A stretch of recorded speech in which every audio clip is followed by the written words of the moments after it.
Hey, what's up? This is Pastor Shagun from The Remix, and we just finished tonight's service, and I want to give you a quick recap of what we talked about. Tonight, we started a brand new message series titled The Waiting Room, and in it, we're looking at 4 different lives in the scriptures and learning from their example how to wait well for God. Tonight, we looked at the story of Noah, and you and I, most people know the story of Noah as him building an ark and it raining for 40 days and 40 nights, but when you read through the scriptures and you read through Noah's life in Genesis 5 to 7, you'll find out Noah waited significantly longer than 40 days and 40 nights. First of all, it says he waited 500 years before having his first 3 children. After that, he got an instruction from God to build an ark. It took him 120 years to build that ark, 20 to 40 of which he had to build all on his own. And then after that, he got in the ark. It rained for 40 days and 40 nights. But the scripture says that wasn't just how long he was in the ark. On top of that, he had to wait 150 days extra for the earth to be flooded, and then another 150 days for the waters to recede. And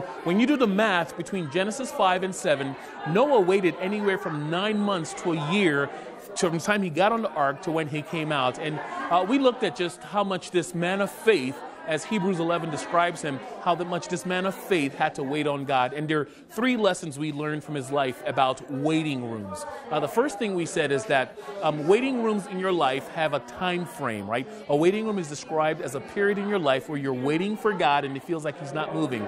We talked about how waiting rooms have a time frame, or better yet, they have a countdown clock on them. You won't be where you are now forever. God will eventually move you to whatever is next. We also said waiting rooms are also designed by God to be a work room. And we talked about how if you find yourself in a season where you're waiting, instead of just sitting there waiting, perhaps you should start thinking in terms of developing character qualities and skills that'll help you excel and thrive when you get to that final destination that God is leading you to. And last but not least, we said waiting rooms are God's safe place.